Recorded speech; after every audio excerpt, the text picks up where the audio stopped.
34 years later news, National March 10, 2023 by Sophie Tendane.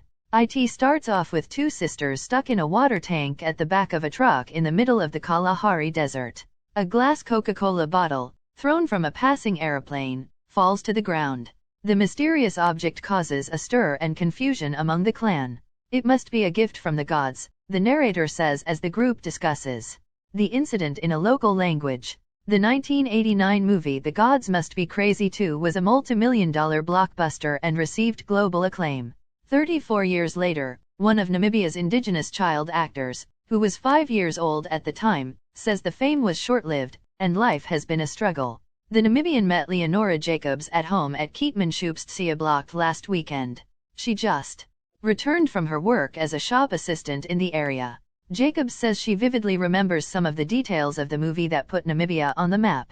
She played the role of young Arrows. Talent scouts. She says she did not know films existed until she was approached by the South African producers of the movie. They visited her school scouting for young talent, she says. I was in grade 1 at the time and the youngest in class. Growing up I was always very curious. When the film producers came to our class, I was the first to ask who they were and what they wanted, she says. Jacobs shows the Namibian a copy of a local newspaper, published in 2004, featuring an article about her appearance in the movie. She remembers meeting the lead actor, the late N. Za Toma from Tsumkwi. She says, "We traveled to Tsumkwi to get the late N. Za, and later traveled to Yusakos, then to South Africa. N. Za played my father. He took care of me in the movie, and he was a good person," Jacobs says.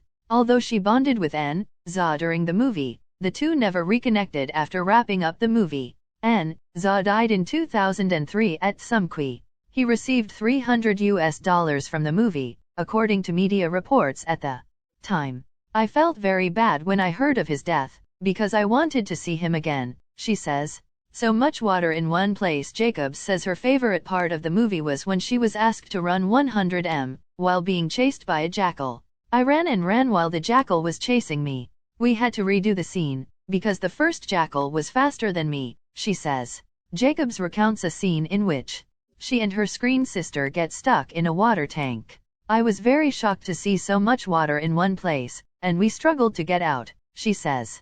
Struggling Jacobs, who is currently staying at her mother's house at the southern town with her 3 children, says although she was once well known, life is hard.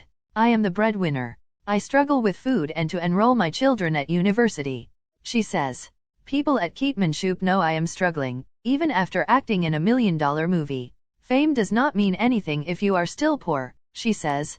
She says she did not receive financial support after the movie from the producers, despite promises she would be paid a lump sum once she turned 21. She pulls out a small, white envelope with letters dating back to the 1980s. These letters were how we used to communicate with them producers. The first time they sent me R1000 in 1986, and another R1000 in 1987. The last time I heard from them was in 1988 via a letter, she says. In the last letter, Jacobs says she was promised a bonus when the movie was released. The movie made $90 million within its first 4 years worldwide, and distribution rights to the film were sold to 45 countries. As of 2014, the film has grossed $1.8 billion worldwide, including over $60 million in the United States. I got nothing from the movie. If I had, I would not be staying at my mother's house. I am in my 40s and have never heard from them, she says. I feel used. Everyone has forgotten about us. I feel used. I think they used us for their benefit, she says. Her acting partner, Wilhelmina Fredericks, 47, who is based in Windhoek and played Nadia's in the movie, also says being famous has not paid off.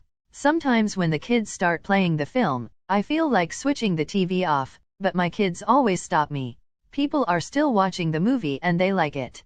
But we, the actors, are getting nothing from it, she says.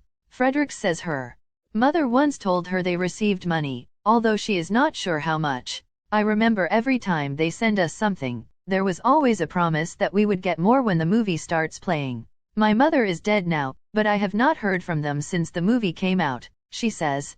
Fredericks is currently a general worker at a local primary school and has 5 children. We really deserve more from that movie, because it was not easy. Everything was new to us. My mom told me they promised us that when the movie was released they would send something, but they never came back to us. They must tell us what happened to the money, she says. Weintraub Entertainment Group, which produced the movie, has in the meantime closed down. The director of the movie, Jamie Oos, died in 1996.